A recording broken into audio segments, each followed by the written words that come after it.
ಜ್ಯೋತಿ ಅಡುಗೆ ಮನೆಗೆ ಸ್ವಾಗತ. ಇವತ್ತು ಯಾವ ರೀತಿ ಅವರೆಕಾಳು ಹುಳಿ ಮಾಡೋದಂತ ನಾನು ನಿಮಗೆ ತೋರಿಸ್ಕೊಡ್ತಾ ಇದ್ದೀನಿ. ನೋಡಿ, 1 kg ಅವರೆಕಾಳನ್ನ ಸುಲಿದಿಟ್ಕೊಂಡಿದ್ದೀನಿ. ಹಾಗೆ ಒಂದು ಪಾತ್ರೆಯಲ್ಲಿ ಸುಲಿದಿಟ್ಟಿರೋ ಅವರೆಕಾಳು, ನೀರು, ಉಪ್ಪು ಹಾಕ್ಕೊಂಡು ಬೇಯಿಸ್ಕೊಳ್ಳೋಕೆ ಇಟ್ಟಿದ್ದೀನಿ. ಮಸಾಲೆಗೆ ಅಂತ 2 ಟೊಮೆಟೊನ ಕಟ್ ಮಾಡಿ ಇಟ್ಕೊಂಡಿದ್ದೀನಿ. ಹಾಗೆ 1.5 ಅಷ್ಟು ಈರುಳ್ಳಿ ಕಟ್ ಮಾಡಿ ಇಟ್ಕೊಂಡಿದ್ದೀನಿ. 1 ಸ್ಪೂನಷ್ಟು ಜೀರಿಗೆ ಎತ್ಕೊಂಡಿದ್ದೀನಿ. ಹಾಗೆ ಅರ್ಧ ಸ್ಪೂನಷ್ಟು ಮೆಣಸು, 1 ಫುಲ್ ಬೆಳ್ಳುಳ್ಳಿನ ಕಟ್ ಮಾಡಿ ಇಟ್ಕೊಂಡಿದ್ದೀನಿ. ಹಾಗೆ ಒಂದು ಗೋಲಿ ಗಾತ್ರದಲ್ಲಿ ಹುಣಸೆಹಣ್ಣು ಎತ್ಕೊಂಡಿದ್ದೀನಿ. ನೋಡಿ, ಈ ಥರ ಚೆನ್ನಾಗಿ ಫ್ರೈ ಮಾಡ್ಕೊಳ್ಳಿ. ನೋಡಿ, ಆಗಲೇ ಇಟ್ಟಿರೋ ಕಾಳು ಬೇಯ್ತಾ ಇದೆ. ನೋಡಿ ಯಾವ ರೀತಿ ಬೆಂದಿದೆ ಅಂತ ತೋರಿಸ್ತೀನಿ. ನೋಡಿ, ಕಾಳು ಚೆನ್ನಾಗಿ ಬೇಯ್ತಾ ಇದೆ. ನೋಡಿ, ಕಾಳು ಬೆಂದಿದೆ. ಇಷ್ಟು ಕಾಳು, ಈ ಪ್ರಮಾಣದಲ್ಲಿ ಕಾಳು ಬೆಂದರೆ ಸಾಕು. ನೋಡ್ತಾ ಇದೆ. ಮಸಾಲೆಗೆ ಆಗಲೇ ಫ್ರೈ ಮಾಡ್ಕೊಂಡಿರೋ ಐಟಮ್ಸ್ ಎಲ್ಲ ಹಾಕ್ಕೊಂಡಿದ್ದೀನಿ. 2 ಸ್ಪೂನ್ ಸಾಂಬಾರು ಪುಡಿ ಹಾಕ್ಕೊಂಡಿದ್ದೀನಿ. ಅರ್ಧ ಸೌಟಷ್ಟು ಕಾಳು ಎತ್ಕೊಂಡು ಗ್ರೈಂಡ್ ಮಾಡ್ಕೊಳ್ತಾ ಇದ್ದೀನಿ. ನೋಡಿ, ಈ ರೀತಿ ಪೇಸ್ಟ್ ಆಗಬೇಕು.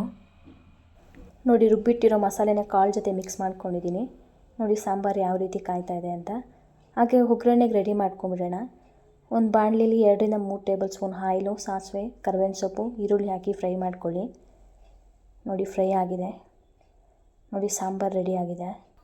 ಈ ರೀತಿ ಸಾಂಬಾರು ಮಾಡಿ ತುಂಬಾ ಚೆನ್ನಾಗಿರುತ್ತೆ. ಇನ್ನು ನಮ್ಮ ಚಾನಲ್ ಯಾರ್ಯಾರೆಲ್ಲ ಸಬ್ಸ್ಕ್ರೈಬ್ ಮಾಡ್ಕೊಂಡಿಲ್ಲ, ಪ್ಲೀಸ್ ಸಬ್ಸ್ಕ್ರೈಬ್ ಮಾಡ್ಕೊಳ್ಳಿ.